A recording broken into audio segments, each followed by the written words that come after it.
नमस्कार, मैं हूं अंकुर और आप देख रहे हैं सत्य हिंदी का न्यूज बुलेटिन।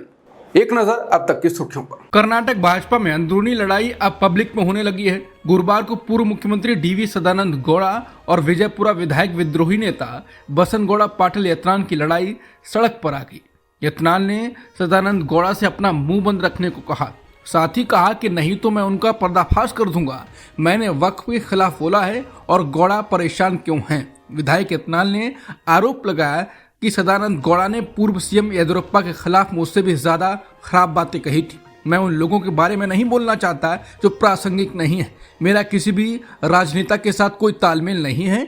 बता दें, विधायक यत्नाल और वरिष्ठ विधायक रमेश जारकीहोली ने प्रदेश अध्यक्ष विजेंद्र के खिलाफ बगावत कर दी है और उनके नेतृत्व को खुलकर चुनौती दी है। उनके वक्फ मुद्दे को लेकर पूरे राज्य में समानांतर बैठकें और कार्यक्रम भी शुरू किए हैं। विजेंद्र के समर्थकों ने हाईकमान से कार्रवाई शुरू करने और पार्टी नेताओं को खुलेआम उनका विरोध करने से रोकने का आग्रह किया है। बता दें, गुरुवार को ये सब तब शुरू हुआ जब गौड़ा ने कहा कि जो कोई भी बदलाव चाहता है उसे सार्वजनिक रूप से बोलने के बजाय आलाकमान से संपर्क करना चाहिए, जिसने राज्य अध्यक्ष की नियुक्ति की है।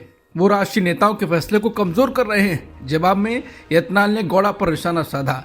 मालूम हो कि ये कुछ दिनों बाद हुआ है जब यत्नाल ने कलबुर्गी में एक रैली में दावा किया कि भाजपा का अगला मुख्यमंत्री उनके ग्रुप से होगा और वो उम्मीदवार चयन पर अंतिम फैसला लेंगे।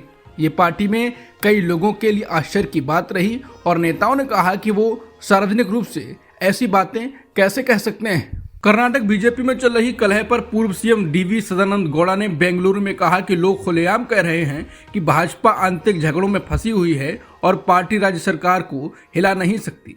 गौड़ा ने कहा कि अहंकार के कारण पार्टी को गंभीर नुकसान हो रहा है। हम पार्टी में इस तरह के नाटकीय घटनाक्रम को बर्दाश्त नहीं कर सकते। मैंने फिर से नई दिल्ली से जाने का फैसला किया है। 3 दिसंबर को कोर कमेटी की बैठक होनी है। वहां इस मुद्दे को उठाया जाएगा और हाईकमान से स्थिति पर लगाम लगाने का आग्रह किया जाएगा। गौड़ा ने कहा कि मैंने राज्य में हुए घटनाक्रमों पर पार्टी हाईकमान को 2 पत्र लिखे हैं। जब मैं राज्य पार्टी अध्यक्ष था तब 2 बड़े गुट थे। दिवंगत पूर्व केंद्रीय मंत्री अनंत कुमार और पूर्व सीएम बीएस येदियुरप्पा गुटों के बीच गंभीर झगड़े हुए थे। हालांकि वो कभी एक दूसरे के खिलाफ सड़क पर नहीं उतरे। राज्य के नेताओं को सलाह देते हुए गौड़ा ने कहा कि सड़कों पर लड़ने के बजाय आपको नई दिल्ली जाना चाहिए। आंतरिक मामलों को सुलझाने के लिए बड़े नेता वहां बैठे हैं, अगर नहीं तो आप वफादार पार्टी कार्यकर्ता कहलाने के लायक नहीं है। महाराष्ट्र विधानसभा चुनाव में महायुति गठबंधन के बहुमत हासिल करने के बाद सरकार बनाने की कोशिशों के बीच गुरुवार को देवेंद्र फडणवीस, एकनाथ शिंदे और अजित पवार केंद्रीय गृह मंत्री अमित शाह से मिले। ये बैठक अमित शाह के दिल्ली स्थित घर पर देर रात हुई, जिसमें महाराष्ट्र के कार्यवाहक मुख्यमंत्री एकनाथ शिंदे, फडणवीस और अजित पवार के साथ साथ बीजेपी अध्यक्ष जेपी नड्डा भी शामिल थे। बैठक के बाद फडणवीस ने कहा कि महाराष्ट्र विधानसभा चुनाव में भारी समर्थन और कार्यकर्ताओं को प्रेरित और उत्साहित करने के लिए अमित भाई शाह से मिलकर आभार व्यक्त किया। एनसीपी नेता अजित पवार ने एक्स पर पोस्ट कर कहा कि केंद्रीय गृह मंत्री अमित शाह से उनके घर पर मुलाकात हुई। इस दौरान महाराष्ट्र चुनाव में गठबंधन को मिली सफलता पर बधाई दी। वोटिंग खत्म होने के बाद एकदम से वोटिंग प्रतिशत बढ़ना एक मुद्दा बना हुआ है और कांग्रेस नेता और छत्तीसगढ़ के पूर्व डिप्टी सीएम टीएस सिंहदेव ने महाराष्ट्र को लेकर एसवाई कुरैशी का एक वीडियो जारी किया है और लिखा है कि शाम तक मतगणना 55%, सुबह होने तक 68%। ये 13% का फर्क टक्कर के मुकाबले को पल भर में एक तरफा बना देता है। सारे आंकड़े सामने हैं, तथ्य सामने हैं और आरोप पर आरोप लगाए जा रहे हैं। चुनाव आयोग लोकतंत्र को हर बार बस घायल होते देख रहा है। पता नहीं, शायद उसके दम तोड़ने का इंतजार कर रहा है। संभल में शाही जामा मस्जिद की प्रबंधन समिति ने सिविल जज के आदेश को चुनौती देते हुए सुप्रीम कोर्ट का दरवाजा खटखटाया है, जिसमें मुगल युग की मस्जिद के सर्वेक्षण की अनुमति दी गई है। इसके बारे में कुछ हिंदुओं का दावा है कि इसे एक हिंदू मंदिर को नष्ट करके बनाया गया था। चीफ जस्टिस संजीव खन्ना और जस्टिस संजय कुमार की बेंच शुक्रवार को विशेष अनुमति याचिका पर सुनवाई करने वाली है, जिसमें अन्य बातों के अलावा 19 नवंबर के ट्रायल कोर्ट के आदेश को लागू करने पर रोक लगाने की मांग की गई है। मथुरा के श्री कृष्ण जन्मभूमि और शाही ईदगाह मस्जिद विवाद मामले में आज सुप्रीम कोर्ट में सुनवाई होगी। गुरुवार को इस मामले की सुनवाई जरूरी केस के कारण सुप्रीम कोर्ट में नहीं हो सकी थी। सुप्रीम कोर्ट को ऑर्डर 7 रूल 11 याचिका पर सुनवाई होगी। इसमें कोर्ट को तय करना है कि इस मामले में दाखिल की गई याचिका सुनवाई के योग्य है या नहीं। शाही ईदगाह मामले में मुस्लिम पक्ष का कहना है कि ये मामला प्लेसेस ऑफ वर्शिप एक्ट 1991 के तहत आता है। ऐसे में इस मामले की सुनवाई नहीं की जा सकती। इससे पहले वाराणसी के ज्ञानवापी मामले में भी मुस्लिम पक्ष की ओर से इसी को आधार बनाकर केस रद्द करने की मांग की गई थी, लेकिन मुस्लिम पक्ष को कोर्ट से झटका लगा था। बांग्लादेश इस समय सांप्रदायिक आग में जल रहा है। हिंदुओं पर लगातार हमले हो रहे हैं। ऐसे में अमेरिका से एक बड़ा बयान आया है जिसमें कहा गया है कि बाइडेन सरकार ने बांग्लादेश पर ज्यादा ध्यान नहीं दिया है, लेकिन अब ट्रंप व्हाइट हाउस लौट रहे हैं। US commission on international religious freedom के पूर्व कमिश्नर जॉनी मूर ने कहा है कि अमेरिका की बाइडेन सरकार ने बांग्लादेश पर अधिक ध्यान नहीं दिया है।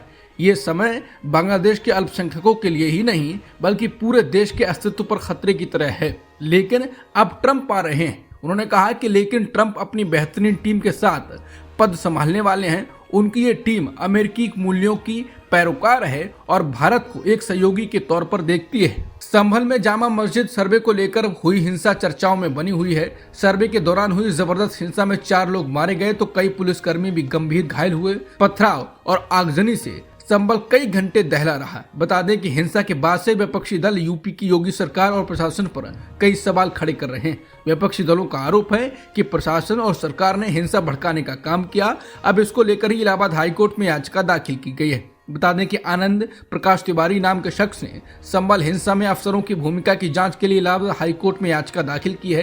याचिका में मुरादाबाद कमिश्नर से लेकर एसडीएम और सीओ चंदौसी की भूमिका की भी जांच की मांग की गई है। आनंद प्रकाश तिवारी ने याचिका लगाकर मांग किया है कि रिटायर्ड जस्टिस की अध्यक्षता में एसआईटी का गठन किया जाए और सर्वे के दौरान हुई हिंसा में अफसरों की भूमिका की भी जाँच की जाए।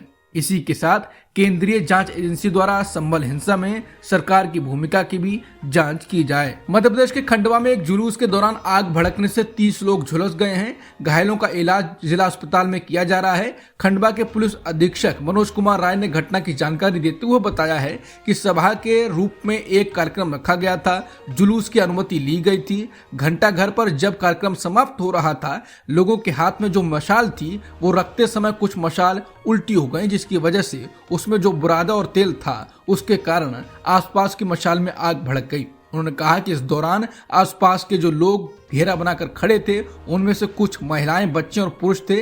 ये लोगों चेहरों और हाथ में प्राथमिक रूप से झुलसे हैं। रूस के राष्ट्रपति पुतिन ने यूक्रेन पर ओरेशनिक मिसाइलों से हमला करने की धमकी दी है। बता दें ये एक मध्यम दूरी का हथियार है जिसका इस्तेमाल मॉस्को ने पिछले हफ्ते डिनिप्रो शहर के खिलाफ किया था और पुतिन ने दावा किया है कि इसे किसी भी वायु रक्षा प्रणाली द्वारा मार गिराया नहीं जा सकता है। पुतिन ने गुरुवार को कजाकिस्तान में एक संवाददाता सम्मेलन में कहा कि हम कीव सहित मिलिट्री औद्योगिक सुविधाओं या निर्णय लेने वाले केंद्रों के खिलाफ ओरेशनिक के इस्तेमाल से इनकार नहीं करते हैं। उन्होंने कहा कि अगर एक ही स्थान पर कई बार इस्तेमाल किया जाए तो हथियार ताकत में न्यूक्लियर हमले के बराबर है। ऑस्ट्रेलिया की संसद ने 16 साल से कम उम्र के बच्चों के लिए सोशल मीडिया के इस्तेमाल पर बैन लगाने से जुड़े बिल को मंजूरी दे दी है।